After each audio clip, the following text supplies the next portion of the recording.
자, 여러분 안녕하세요. 호사마입니다. 자, 오늘 찾은 이곳은 이 삽교호의 수로 포인트로 왔습니다. 가을이 되면 이 삽교호 쪽에 많은 포인트에서 낚시들을 많이 하시고, 이 삽교호 지류를 따라서 쭉 차로 한 바퀴 돌아보시면 사람들이 굉장히 많이 앉아서 낚시들을 즐기시는 걸 보실 수 있을 겁니다. 네. 그 중에 한 곳이고요. 뭐 어디에 앉아도, 뭐 다른 지류에 앉아도 이 토종붕어의 손맛을 쉽게 볼 수 있는 곳이 바로 이 삽교호 수로낚시입니다. 오늘도 오전에 잠깐 짬낚시를 하러 들렸고요. 뭐 한 오후 1시 반, 2시까지만 낚시를 하고 또 오후에 일정이 있어서 철수를 해야 되는데, 자, 일단 오늘 와서 좌대를 설치하고 있습니다. 여기가 석축 지역이기 때문에 좌대 설치하는데 항상 꼼꼼하게 해야 되고, 지금 제 양 옆으로 굉장히 많은 분들이 낚시를 하고 계십니다. 그래서 사실은 조금 얕은 수심 쪽에 앉아 보려고 했는데 이미 사람들이 너무 많아서 저는 좀 깊은 수심 쪽에 앉았습니다. 여기는 제가 항상 그 가을 겨울에 앉는 포인트라서 대충 자리가 어디가 좀 좋은지 이런 걸 제가 대충은 압니다. 근데 올 때마다 헷갈리긴 하지만, 자, 이 광활하고 넓은 수로에서 오늘 여러분들께 멋진 낚시를 보여드릴 텐데, 자, 이 낚시로 들어가기 전에 여러분들께 아주 좋은 제품 하나를 좀 소개해 드리려고 합니다.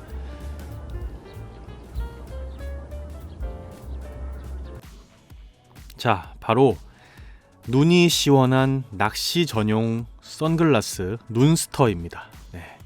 태양과 맞서는 눈, 낚시인을 위해 만들어진 눈스터 낚시 선글라스. 한번 써보면 다른 선글라스 못 쓴다는 피드백을 받을 만큼 빛 차단력과 시야 선명도에서 확실한 차이를 가지고 있습니다. 자, 또한 27년 경력의 국산 AR, IR 코팅 기술을 적용해서 자외선 100% 차단, 그리고 빛 반사를 억제하고 눈의 피로를 최소화하고, 또 수면 위에서 시야를 선명하게 해서 아주 그 찌를 보는데, 그리고 낚시를 하는데 정말 눈이 편안하고요. 제가 이따 보여드리겠지만 이번에 수로 낚시할 때 그 파란색 렌즈를 가지고 착용을 해서 낚시를 했습니다. 제가 그 다른 편광 선글라스도 많이 가지고 있는데요. 일단 이 눈스터 편광 선글라스 낚시인을 위한 전용 선글라스라고 나와서 그런지 찌를 보는데 훨씬 더 편안했고, 또 착용감도 편했고, 그날따라 태양이 굉장히 강했는데 그 찌를 보고 하는데 아무런 문제가 없었고, 또 엄청 뜨거워서 더울 것 같았는데 덥지도 않고 여러 가지로 굉장히 좋았습니다. 그래서 제가 앞으로는 이 눈스터를 좀 자주 착용을 하고 낚시를 해야겠다 생각을 했고요. 좋은 내용들은 홈페이지를 참고하시면 좋을 것 같습니다. 자, 여기서 눈스터와 호사마가 함께하는 특별 이벤트 들어갑니다. 자, 댓글로 이 눈스터의 브랜드 슬로건을 써주시는 분들 중에 10분을 추첨을 해서 5분께는 낚시용 선글라스, 그리고 또 5분께는 운전용 선글라스를 선물로 드리겠습니다. 눈스터의 브랜드 슬로건, 눈스터 홈페이지 가시면 브랜드 스토리에 가면 있습니다. 브랜드 슬로건을 댓글로 써주시는 분들 중에 10분을 뽑아서 제가 이 눈스터와 함께 선글라스를 여러분들께 선물로 드리겠습니다. 많은 참여 부탁드립니다. 좀 전에 소개한 눈스터 낚시용 선글라스.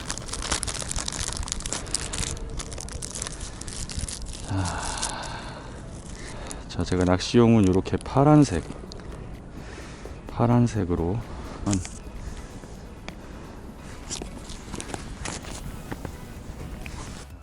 자, 제가 저렇게 착용을 하고 낚시를 했고요. 생각보다 찌가 너무 잘 보여서 또 확실히 그 낚시인을 위한 전용 선글라스라는 것을 느낄 수 있었습니다. 근데 어떻게 된 게 고기를 잡는 사람이 한 명도 없는 것 같다. 큰일 났네. 이 시간에 원래 랜딩을 막 해야 되는데 여기저기서. 자, 최근 며칠간 조항이 굉장히 좋았는데 또 제가 오는 날 또 고기를 잡는 사람이 없습니다. 뭐 그래도 열심히 해야죠. 네. 자, 오늘 낚싯대는 일단 21척으로 시작을 하고 본격적으로 낚시를 해보겠습니다. 자, 섬광 R21척과 함께 떡밥은 제가 수로에서 가장 많이 쓰는 호사마 레시피로 해서 낚시를 이어가 볼 거고요.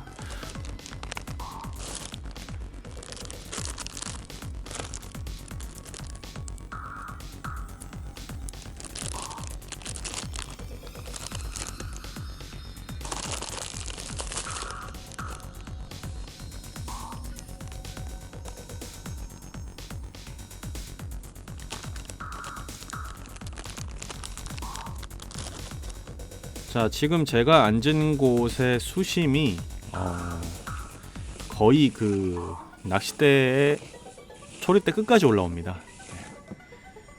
저는 이미 알고 있습니다. 깊은 자리라는 걸. 그래서 그 밥이 어쨌든 바닥까지 잘 내려가야 됩니다. 그렇기 때문에 일단은 밥의 물성이나 또 이런 부분들을 잘 조절해 주는 게 굉장히 중요하고요. 일단 밥을 만들어 놓고 21척을 세팅을 해 보겠습니다.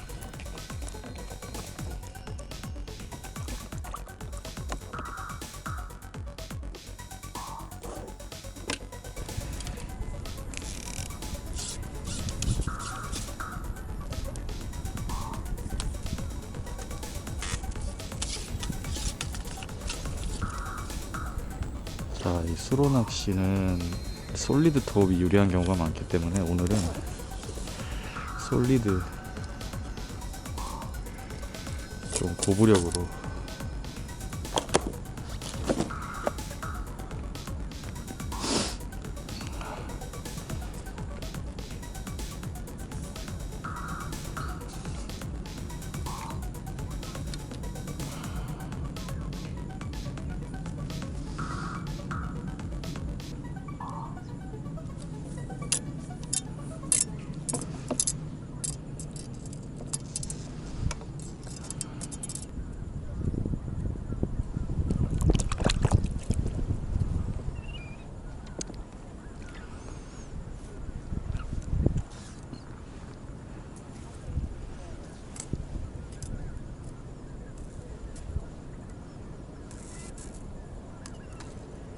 이 자리가 수심이 좀 깊은 편에 속하는 자리이기 때문에 찌가 좀 크고 또 길고 이런 게 유리합니다. 일단은 거의 항상 바닥권까지 수로는 가는 게 좋기 때문에 한 마리 나온다.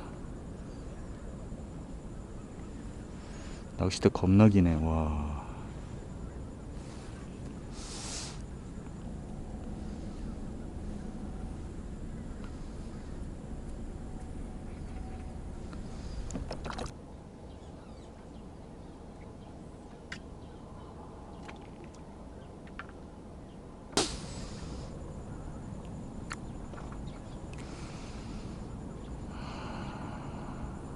건드리는데?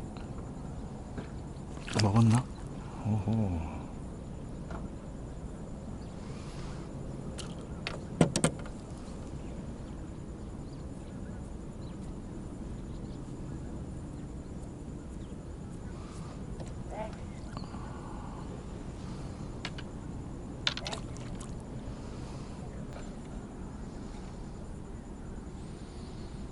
이 원줄이 수심이 깊으면 찌가 끝까지 올라와 있기 때문에 이게 원줄이 당겨지면 입질 표현이 이런 특히 대류 있는 곳에서는 씹힐 수 있기 때문에 목내림 될 때나 입질 구간 들어왔을 때 좀 찌를 밀어줘야 됩니다. 낚싯대를 좀 밀어줘야 됩니다.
자, 내려갈 때 훅 먹는 오아세 입질에 한 마리를 걸었는데요. 자, 얼굴은 보고 빠뜨렸는데요. 붕어가 아니었습니다. 준치가 댐비네. 와 씨. 아주 큰 입을 가진 강준치가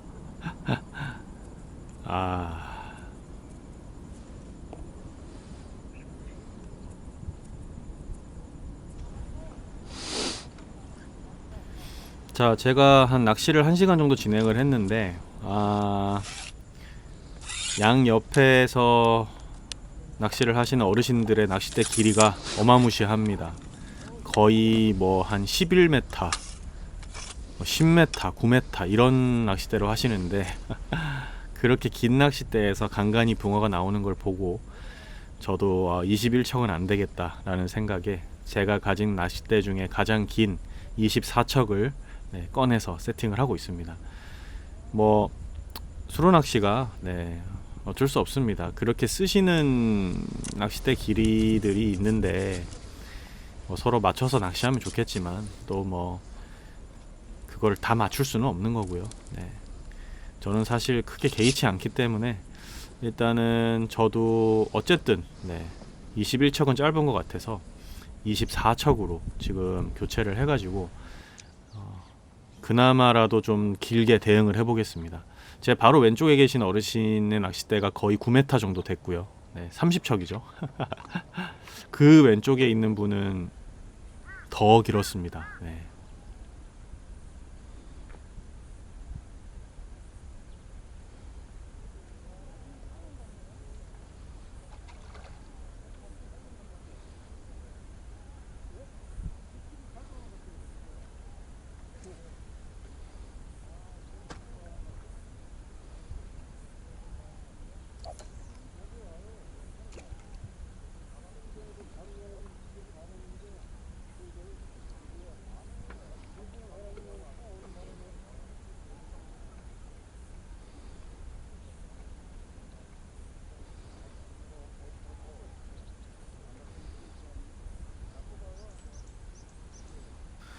자, 24척으로 바꾸고 수심을 찍었더니 역시나 찌가 거의 끝까지 올라갑니다. 7m가 넘는 거죠. 그래도 다행인 건 지금 제가 앉은 자리가 바닥이 깨끗한 편입니다. 자, 그래서 바닥에 두 바늘을 대고 낚시를 할 수가 있어서 정말 다행이고, 대류가 우측으로 조금씩 흐르죠. 바닥에 바늘이 닿아 있어도 흐릅니다.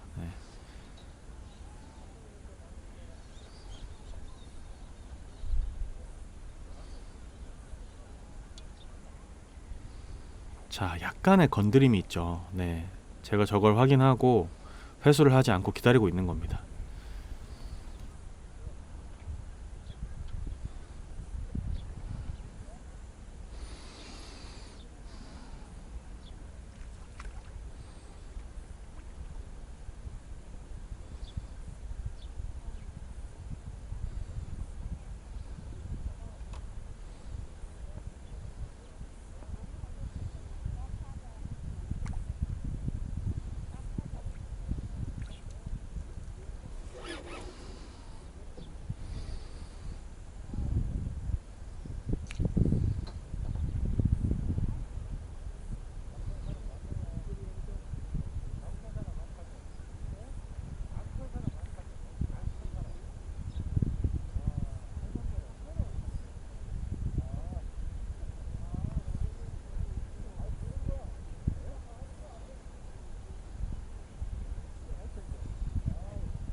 오씨.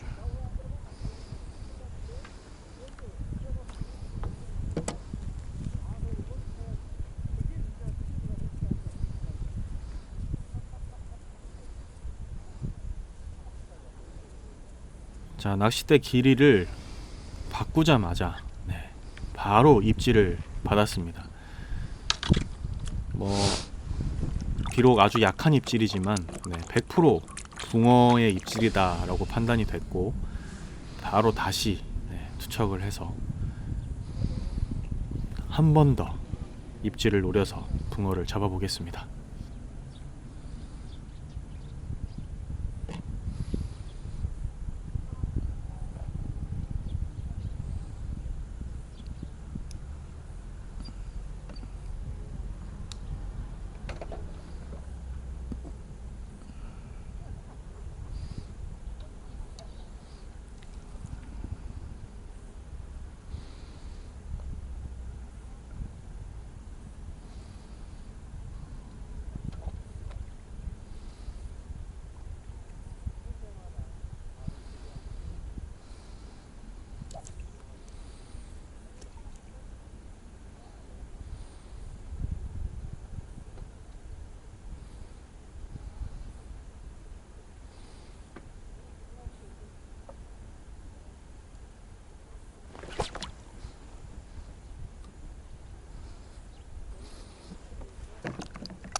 자, 붕어인 줄 알았는데 잉어가 나왔습니다. 네. 자, 어쨌든 바닥권에서 잉어가 명확하게 입질을 해줬다는 건 일단은 낚싯대 길이가 합격입니다. 네. 붕어든 잉어든 그 노는 그 수심층이 비슷하기 때문에, 자, 그러면 이제 희망을 가지고 계속 던져봐야죠.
자, 대류가 조금 빨라지면서 또 받은 입질. 네, 하지만 이제 후킹이 되진 않았고요. 그래도 어쨌든 입질을 받아냈습니다. 또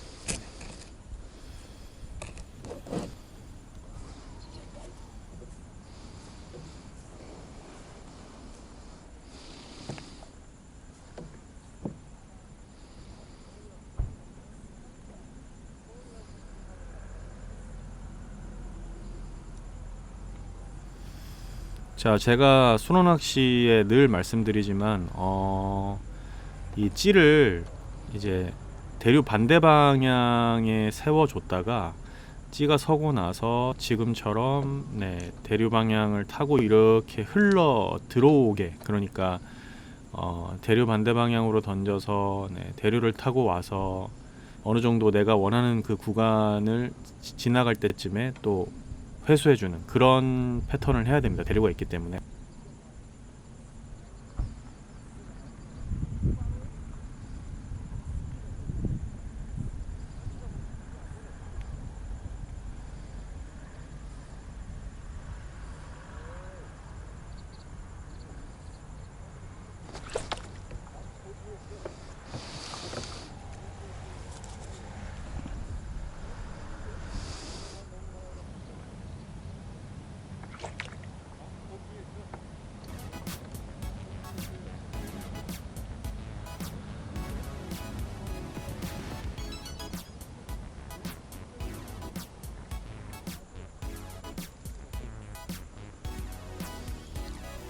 오, 좋습니다. 명확한 입질에 나와주는 붕어, 토종붕어입니다. 역시 긴 낚싯대에서 보여주는 이 짜릿한 손맛.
야, 저건 입질이 아닌데. 자, 수로 낚시를 하다 보면 애매하게 찌가 움직이는 경우가 많습니다. 뭐 챔질해서 나쁠 건 없죠. 근데 뭐 손이 안 나갈 때는 기다렸다가 다음 입질까지 한번 기다려 보는 것도 좋습니다. 건드림이 무조건 붕어의 어떤 움직임이긴 합니다. 대류가 굉장히 빨라졌기 때문에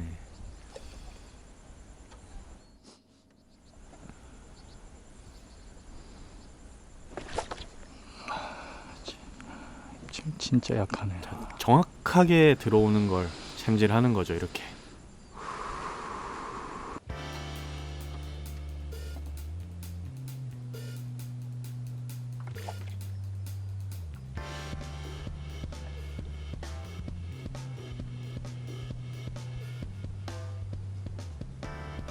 아, 정말 즐겁고 짜릿한 낚시를 했습니다. 오늘도 짬 낚시 성공입니다.